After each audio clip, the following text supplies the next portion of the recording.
Bhagavad Gita, the best authority on Vedanta, by Swami Vivekananda. The Gita requires a little preliminary introduction. The scene is laid on the battlefield of Kurukshetra.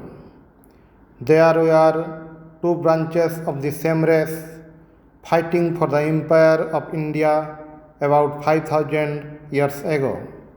The Pandavas had the right, but the Kauravas had the might.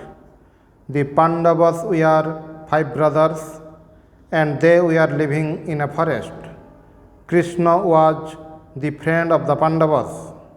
The Kauravas would not grant them as much land as would cover the point of a needle. The opening scene is the battlefield, and both sides see their relatives and friends, one brother on one side and another on the other side, a grandfather on one side, grandson on the other side. When Arjuna sees his own friends and relatives on the other side and knows that he may have to kill them, his heart gives way and he says that he will not fight. Thus begins the Gita. For all of us in this world, life is a continuous fight. Many a time comes when we want to interpret our weakness and cowardice as forgiveness and renunciation. There is no merit in the renunciation of a beggar. If a person who can give a blow forbears, there is merit in that.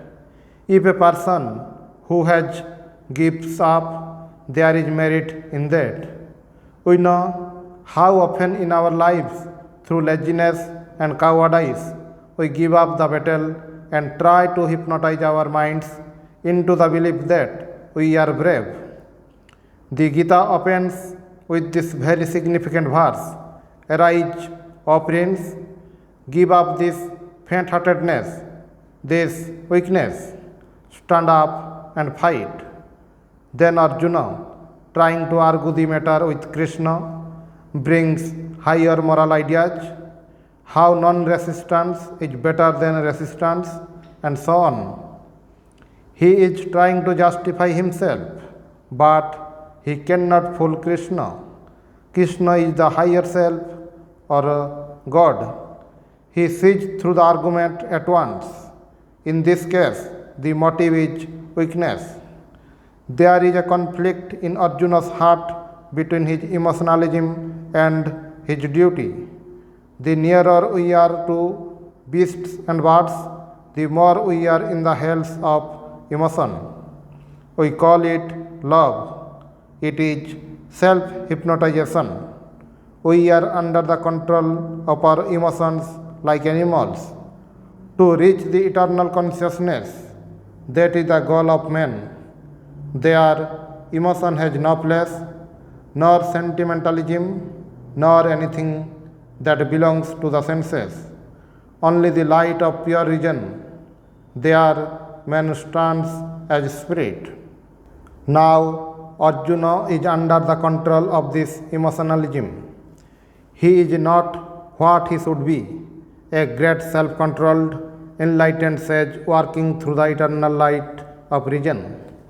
He has become like an animal, like a baby, just letting his heart carry away his brain, making a fool of himself and trying to cover his weakness with the flowery names of love and so on. Krishna sees through that. Arjuna talks like a man of little learning and brings out many reasons, but at the same time he talks the language of a fool. The sage is not sorry for those that are living nor for those that die. Krishna says, you cannot die, nor can I. There was never a time when we did not exist. There will never be a time when we shall not exist. As in this life, a man begins with childhood and passes through youth and old age, so at death he merely passes into another kind of body. Why should a wise man be sorry? And where is the beginning of this emotionalism that has got hold of you? It is in the senses. It is the touch of the senses that brings all this quality of existence, heat and cold, pleasure and pain. They come and go. Man is miserable this moment, happy the next. As such, he cannot experience the nature of the soul. There is nothing in the universe that can change the changeless. Though this body has its beginning and end, the dweller in the body is infinite and without end. Knowing this, stand up and fight. Not one step back. That is the idea. Fight it out, whatever comes. Let the stars move from the sphere. Let the whole world stand against us. Death means only a change of garment. What of it? Thus fight. You gain nothing by becoming cowards. Taking a step backward, you do not avoid any misfortune. You have cried to all the gods in the world. Has misery ceased? You are infinite, deathless, birthless, because you are infinite spirit. It does not befit you to be a slave. Arise, awake, stand up and fight. Die if you must. There is none to help you. You are all the world. Who can help you? But if you say that killing all these people is sinful, then consider this from the standpoint of your own caste duty. Making pleasure and misery the same, making success and defeat the same, do thou stand up and fight. This is the beginning of another peculiar doctrine of the Gita, the doctrine of non-attachment. That is to say, we have to bear the result of our own actions because we attach ourselves to them. Only what is done as duty for duty's sake can scatter the bondage of karma. There is no danger that you can overdo it. If you do even a little of it, this yoga will save you from the terrible round of birth and death. No, Arjuna, the mind that succeeds is the mind that is concentrated. The minds that are taken up with 2000 subjects have their energies dispersed. Some can talk flowery language and think there is nothing beyond the Vedas. They want to go to heaven. They want good things through the power of the Vedas, and so they make sacrifices. Such will never attain any success in spiritual life unless they give up all these materialistic ideas. That is another great lesson. Spirituality can never be attained unless all material ideas are given up. What is in the senses? The senses are all delusion. People wish to retain them in heaven even after they are dead. A pair of eyes, a nose. Some imagine they will have more organs than they have now. They want to see God sitting on a throne through all eternity, the material body of God. Such men's desires are for the body, for food and drink and enjoyment.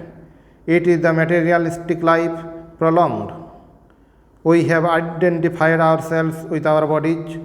We are only body, or rather, possessed of a body. If I am pinched, I cry. All this is nonsense, since I am the soul. All this chain of misery, imagination, animals, gods and demons, everything, the whole world, all this comes from the identification of ourselves with the body. I am spirit. Why do I jump if you pinch me? Look at the slavery of it. What are we? Living hells. That is what we are. Who can work without any attachment? That is the real question.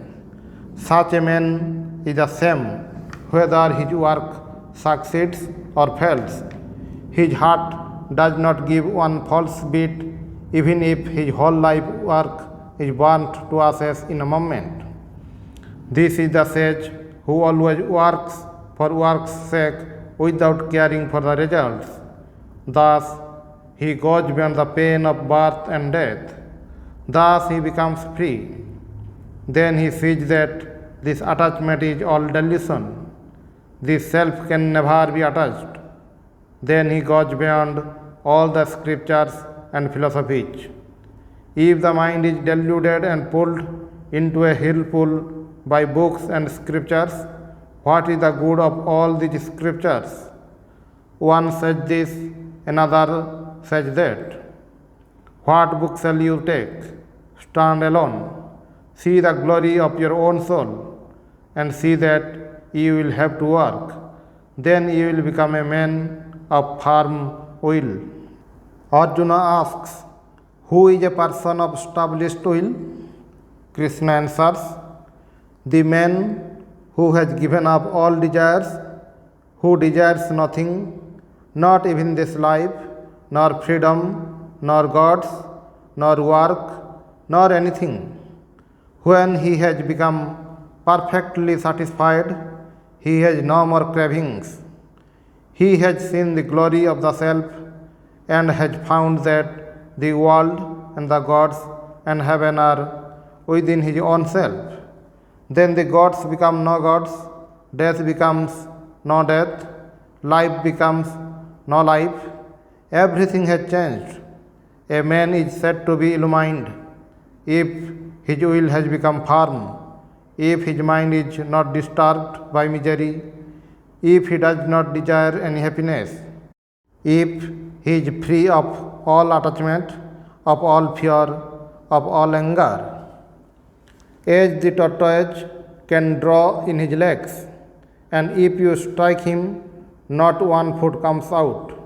Even so, the sage can draw all his sense organs inside, and nothing can force them out. Nothing can shake him, no temptation or anything. Let the universe tumble about him. It does not make one single ripple in his mind.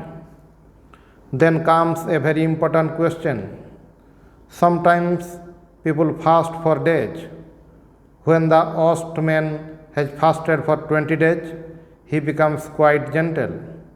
Fasting and torturing themselves have been practiced by people all over the world.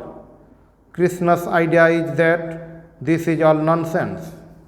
He says that the senses will for the moment recede from the man who tortures himself, but will emerge again with 20 times more power. What should you do? The idea is to be natural, no asceticism. Go on, work, only mind that you are not attached. The will can never be fixed strongly in the man who has not learned and practiced the secret of non-attachment. We will understand more clearly if we once get rid of the idea that religion consists in doctrines. One idea of religion has been that the whole world was born because Adam ate the apple and there is no way of escape. Believe in Jesus Christ in a certain man's death. But in India, there is quite a different idea. There, religion means realization, nothing else. It does not matter whether one approaches the destination in a carriage with 4 horses, in an electric car, or rolling on the ground. The goal is the same. For the Christians, the problem is how to escape the wrath of the terrible God. For the Indians, it is how to become what they really are, to regain their lost selfhood. Have you realized that you are spirit? When you say, I do, what is meant by that? This lump of flesh called the body or the spirit, the infinite, ever blessed, effulgent, immortal. You may be the greatest philosopher, but as long as you have the idea that you are the body, you are no better than the little worm crawling under your foot. No excuse for you. So much the worse for you that you know all the philosophies and at the same time think you are the body. Body gods, that is what you are. Is that religion? Religion is the realization of spirit as spirit. What are we doing now? Just the opposite, realizing spirit as matter. Out of the immortal God, we manufacture death and matter, and out of dead dull matter, we manufacture spirit. If you can realize Brahman by standing on your head or on one foot, or by worshipping 5,000 gods with 3 heads each, welcome to it. Do it any way you can. Nobody has any right to say anything. Therefore, Krishna says, if your method is better and higher, you have no business to say that another man's method is bad, however wicked you may think it. Again, we must consider religion is a matter of growth, not a mass of foolish words. All these people fighting about what God's nature is, whether He has 3 heads in one body or 5 heads in 6 bodies. Have you seen God? No. And they do not believe they can ever see Him. What fools we mortals be? Sure lunatics. Each one thinks his method is best. Very good. But remember, it may be good for you. One food which is very indigestible to one is very digestible to another, because it is good for you. Do not jump to the conclusion that your method is everybody's method, that Jack Scott fits John and Mary. All the uneducated, uncultured, unthinking men and women have been put into that sort of straitjacket. Think for yourselves. Become atheists. Become materialists. That would be better. Exercise the mind. What right have you to say that this man's method is wrong? It may be wrong for you. That is to say, if you undertake the method, you will be degraded. But that does not mean that he will be degraded. Therefore, says Krishna, if you have knowledge and see a man weak, do not condemn him. Go to his level and help him if you can. Whence comes all this bondage of action? Because we chain the soul with action. According to our Indian system, there are 2 existences, nature on the one side and the self, the Atman, on the other. By the word nature is meant not only all this external world, but also our bodies, the mind, the will, even down to what says I. Beyond all that is the infinite life and light of the soul, the self, the Atman. We always act under some compulsion. When hunger compels me, I eat, and suffering is still ours, slavery. That real I is eternally free. What can compel it to do anything? The sufferer is in nature. It is only when we identify ourselves with the body that we say, I am suffering. I am Mr. So and so. All such nonsense. But he who has known the truth holds himself aloof. Whatever his body does, whatever his mind does, he does not care. But mind you, the vast majority of mankind are under this delusion, and whenever they do any good, they feel that they are the doers. They are not yet able to understand higher philosophy. Do not disturb their faith. They are shunning evil and doing good. Great idea. Let them have it. They are workers for good. By degrees they will think that there is greater glory than that of doing good. They will only witness and things are done. Gradually they will understand. When they have shunned all evil and done all good, then they will begin to realize that they are beyond all nature. They are not the doers. They stand apart. They are the witness. They simply stand and look. Even those who know the path act impelled by their own nature. Everyone acts according to his nature. He cannot transcend it. The atom cannot disobey the law, whether it is the mental or the physical atom. It must obey the law. What is the use of external restraint? What makes the value of anything in life? Not enjoyment, not possessions. Analyze everything. You will find there is no value except in experience to teach us something. And in many cases, it is our hardships that give us better experience than enjoyment. Many times, blood gives us better experience than the caresses of nature. Even famine has its place and value. According to Krishna, we are not new beings just come into existence. Our minds are not new minds. In modern times, we all know that every child brings with him all the past, not only of humanity, but of the plant life. There are all the past chapters and this present chapter, and there are a whole lot of future chapters before him. Everyone has his path mapped and sketched and planned out for him. And in spite of all this darkness, there cannot be anything uncaused, not event, no circumstance. It is simply our ignorance. Now, Sri Krishna says, better die in your own path than attempt the path of another. This is my path, and I am down here, and you are way up there, and I am always tempted to give up my path, thinking, I will go there and be with you. And if I go up, I am neither there nor here. We must not lose sight of this doctrine. It is all a matter of growth.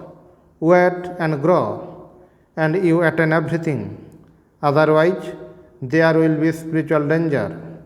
Here is the fundamental secret of teaching religion. Instead, we start a religion and make a set of dogmas and betray the goal of mankind and treat everyone as having the same nature. No two persons have the same mind or the same body. If you and I organize, we begin to hate every person. It is better not to love. If loving only means hating others, that is no love, that is hell. If loving your own people means hating everybody else, it is the quintessence of selfishness and brutality. And the effect is that it will make you brutes. Therefore, better die working out your own natural religion than following another's natural religion, however great it may appear to you. Beware, Arjuna, lust and anger are the great enemies. These are to be controlled. These cover the knowledge even of those who are wise. This fire of lust is unquenchable. Its location is in the sense organs and in the mind. The self desires nothing. There is a man stealing there. Why does he steal? You punish him. Why can you not make room for him and put his energy to work? You say, you are a sinner, and many will say, he has broken the law. All this heart of mankind is forced into uniformity, and hence all trouble, sin, and weakness. The world is not as bad as you think. It is we fools who have made it evil. We manufacture our own ghosts and demons, and then we cannot get rid of them. We put our hands before our eyes and cry, "Somebody give us light." Fools, take your hands from your eyes. That is all there is to it. We call upon the gods to save us, and nobody blames himself. That is the pity of it. Why is there so much evil in society? What is it, they say? Flesh and the devil and the woman. Why make these things up? Nobody asks you to make them up. None, O Arjuna, can swerve from my path. We are fools, and our paths are foolish. We have to go through all this Maya. God made the heaven, and man made the hell for himself. It is a tremendous error to feel helpless. Do not seek help from anyone. We are our own help. If we cannot help ourselves, there is none to help us. Thou thyself art thy only friend. Thou thyself thy only enemy.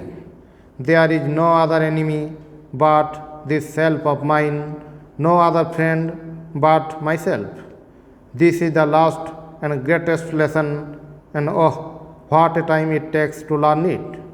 We seem to get hold of it, and the next moment the old wave comes. The backbone breaks. We weaken and again grasp for that superstition and help.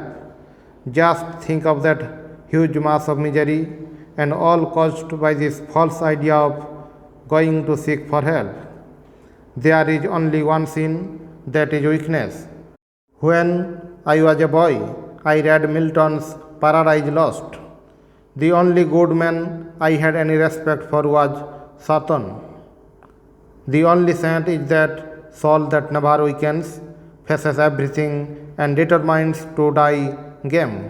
Stand up and die game. Do not add one lunacy to another. Do not add your weakness to the evil that is going to come. That is all I have to say to the world. Be strong. You talk of ghosts and devils. We are the living devils. The sign of life is strength and growth. The sign of death is weakness. Whatever is weak, avoid. It is death. If it is strength, go down into hell and get hold of it. There is salvation only for the brave. None but the brave deserves the fear. None but the bravest deserves salvation. Whose hell, whose torture, whose sin, whose weakness, whose death, whose disease? All weakness, all bondage is imagination. Speak one word to it, it must vanish. Do not weaken. There is no other way out. Stand up and be strong. No fear, no superstition. Face the truth as it is. If death comes, that is the worst of our miseries. Let it come. We are determined to die game. That is all the religion I know. Where one sees another, one hears another. So long as there are two, there must be fear, and fear is the mother of all misery. Where none sees another, where it is all one, there is none to be miserable, none to be unhappy.